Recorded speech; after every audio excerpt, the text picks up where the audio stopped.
Hey, yo, Pro Wrestling Podcast listeners, help us out and click subscribe to show your support.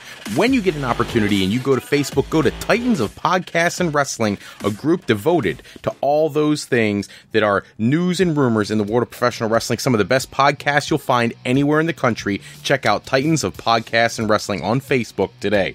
And while you're at it, shoot on over to patreon.com/Pro Wrestling Podcast to become a member of the Pro Wrestling Podcast Patreon family. Every one of our Patreon family members gets a shout out in our episodes, and if you are one of our $50 contributors, we will put you on a live episode of Going Live at 9:05 Saturday nights, and we will broadcast together live to the entire audience of the Pro Wrestling Podcast.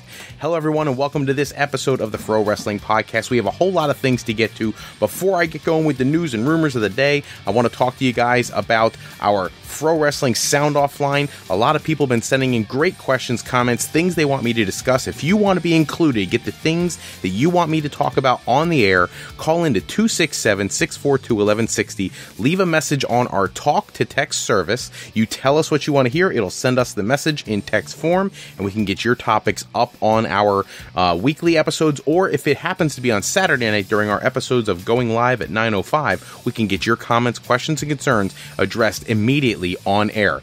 All right, we're going to try to get to as many of those throughout the week as we can. We've been getting a little more than we typically do, but so thank you to those who are taking the time to send messages and questions and comments into that line. We always appreciate hearing from you guys. You guys are the lifeblood of this show.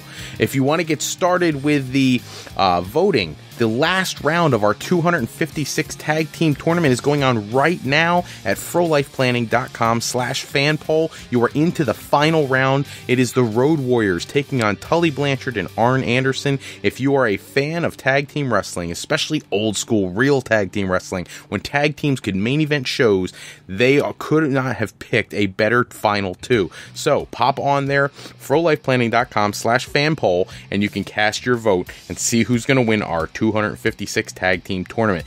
And also, if you want to preview or any of the podcast episodes that we're going to have, the topics that we will discuss are always listed for you in advance at frolifeplanning.com/fropodcast, so you can see our upcoming news that we're going to discuss.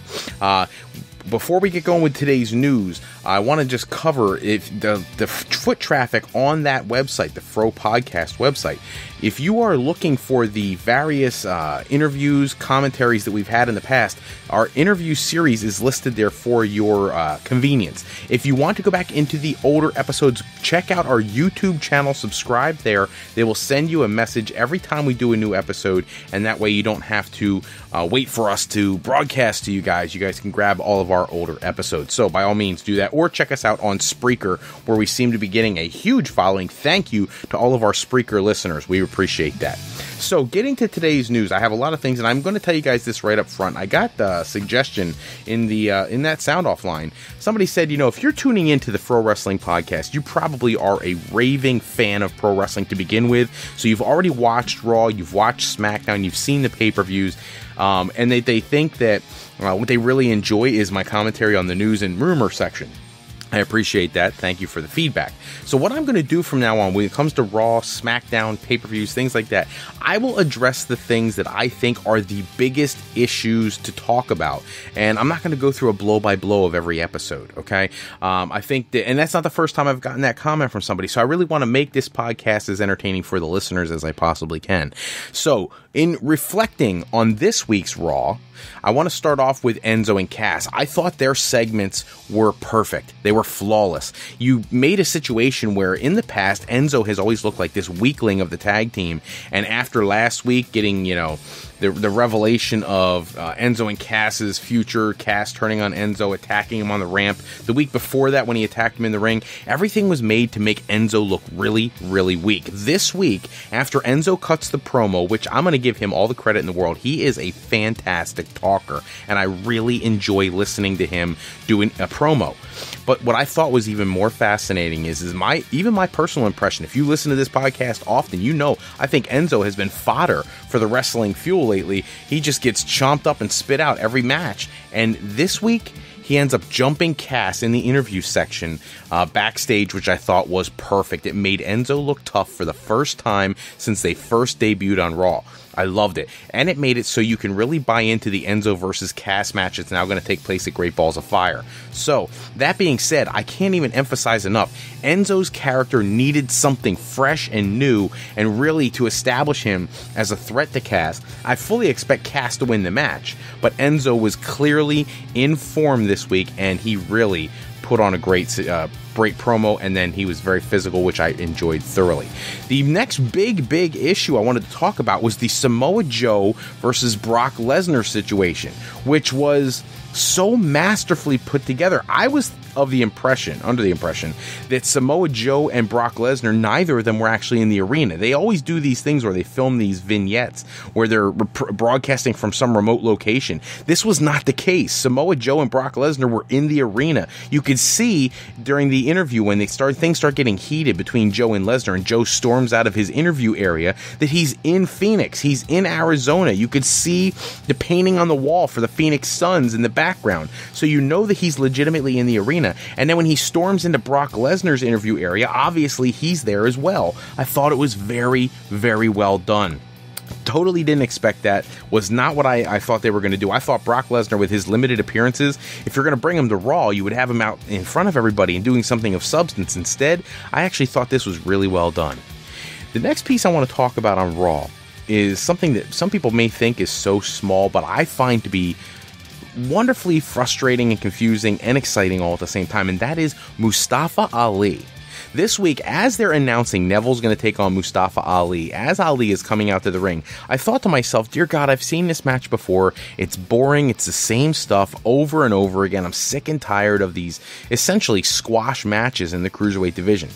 Much to my surprise and pleasure, Mustafa Ali gave Neville a fantastic match, a couple very close near falls, and it was thoroughly entertaining. I hope WWE, like myself, like a lot of you watching these matches who really want to see 205 Live succeed, I hope that they realize that they have a budgeting star in Mustafa Ali. This guy can go, and he can give Neville or any other cruiserweight in the division a run for their money, and it's something that they really need to focus on. They need to stop worrying about these mainstream situations with Neville and Austin Aries or all that kind of thing. You know, they need to really pay attention to their talent that they're growing and see what their skill set is, because Mustafa Ali is a stud waiting to happen. And finally, with Raw, I know some people are going to complain. I haven't talked a lot about Alexa Bliss and Sasha Banks. They'll have a great match, I'm sure, Great Balls of Fire. I don't need to go into it. The only other thing that really caught me on Raw was the whole Braun Strowman Apollo Crews thing. So Apollo Crews comes out. He's going to face Braun Strowman. The match, I mean, it was painful to watch at times, watching Strowman just brutalize Apollo Crews, and then to see Titus O'Neil come into the ring, and for a moment, I mean just for a moment, because when you're watching Raw and you see an exciting thing, sometimes you forget about your mark and your back your back knowledge of how the business works and booking and all that stuff. You see Titus O'Neil jump in the ring and go nose to nose with Braun Strowman, and for just a second I was like, yes, finally, someone with the body, the build, the reputation, and if you really want to be honest, the mainstream appeal. You know, Titus O'Neil voted Father of the Year only 2 years ago. He had another big recognition moment this year with the Tampa Bay Lightning.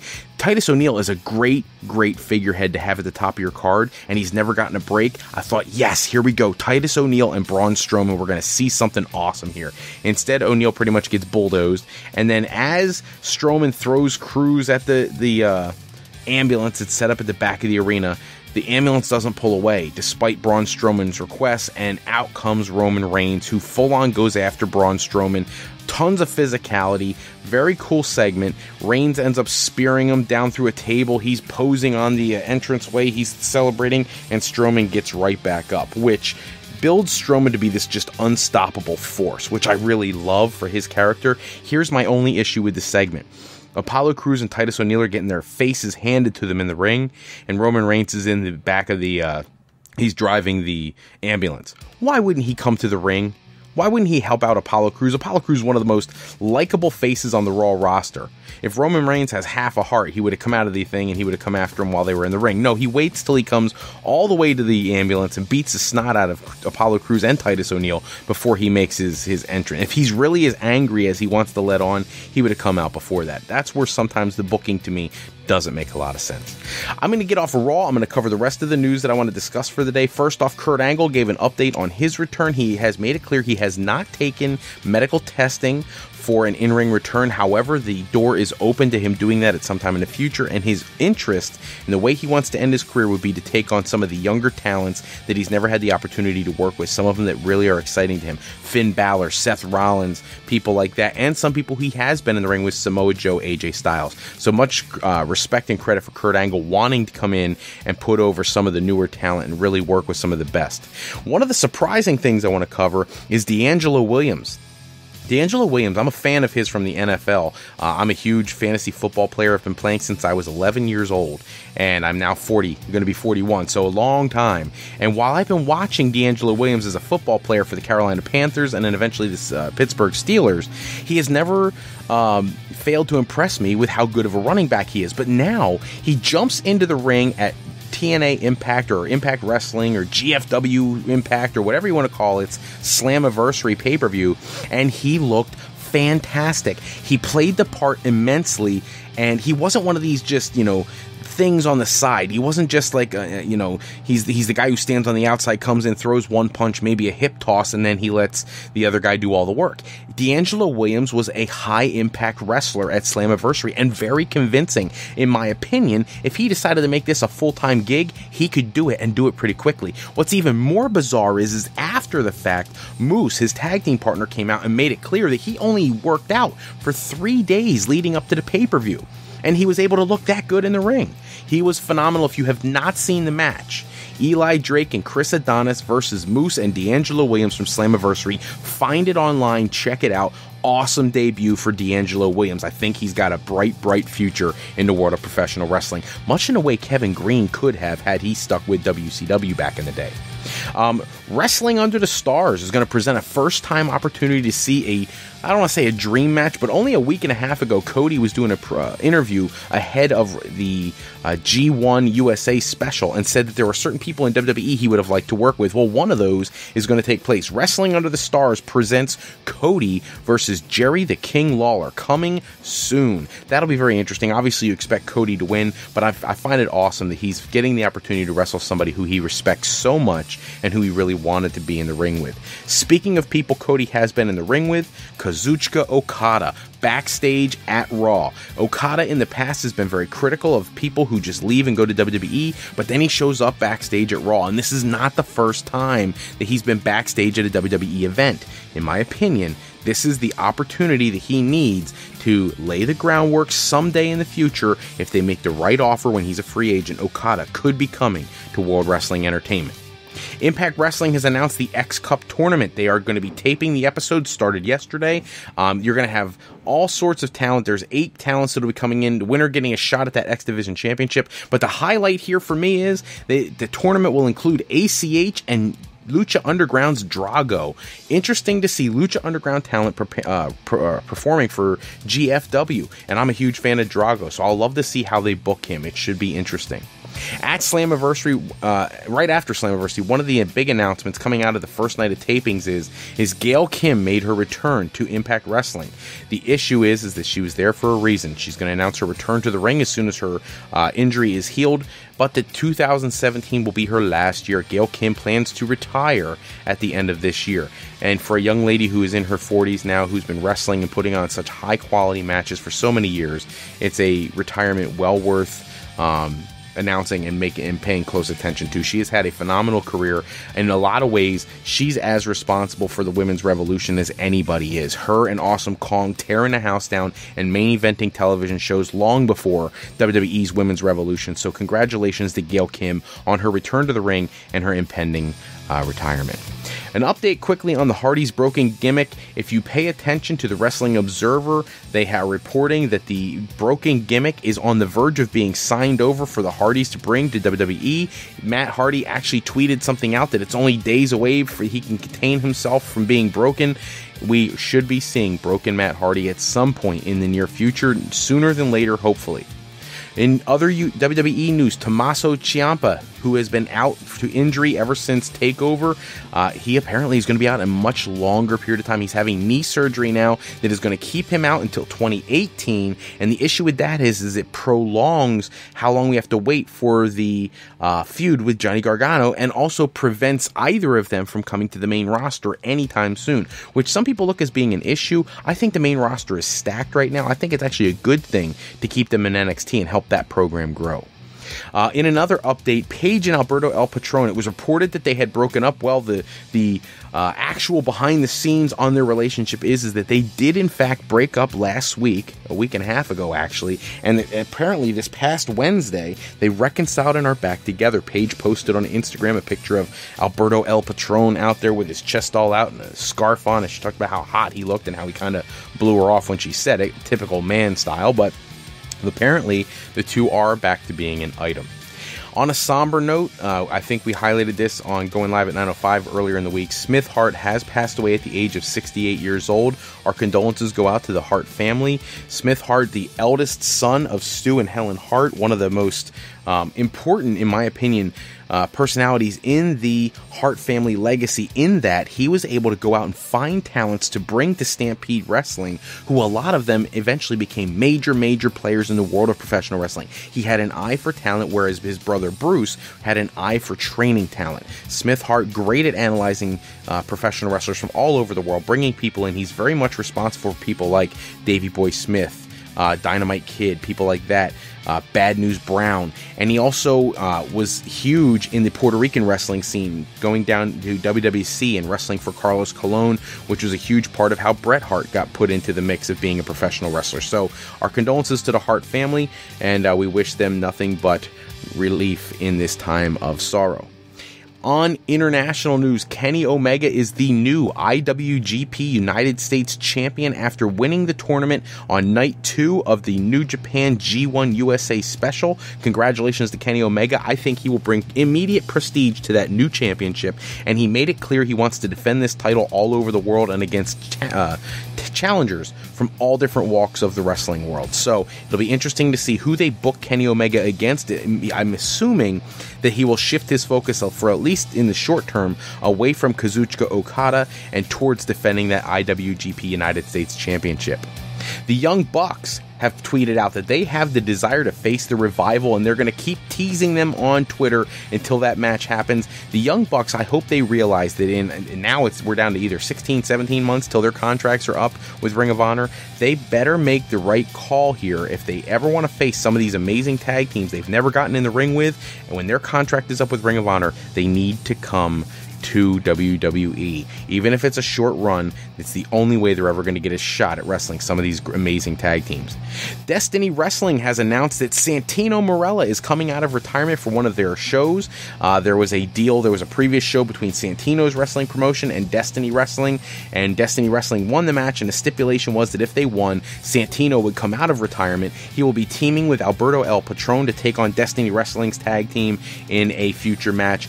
Congratulations, Santino, for being healthy enough to get back in the ring. I wish he was healthy enough to make a full-time return. I was always thoroughly entertained by Santino. And finally, Slammiversary reaction. So, Slammiversary had a few things I want to point out. First off, the return of Abyss, which I was thrilled with, and then I heard at the tapings he's going to go back to being Joseph Park. That annoys the snot out of me. But major returns. The return of Abyss was coupled with the returns of Shark Boy, who was hilarious, and James Mitchell, who I think is essential to Abyss's success as a singles wrestler. When James Mitchell was with Abyss, he was a legitimate NWA world champion, feuding with people like AJ Styles, Jeff Jarrett, people of that nature. Ever since then, he's become kind of a side act and a bit of a comedy act a lot of times, and I would love to see the return of the Monster Abyss with James Mitchell at his side. So it was nice to see that at Slammiversary. Also, the tag team unification, LAX, has been crowned the new GFW Impact Wrestling Tag Team Champions. Congratulations to them. Sienna unifying the GFW Women's Championship along with the Knockouts title.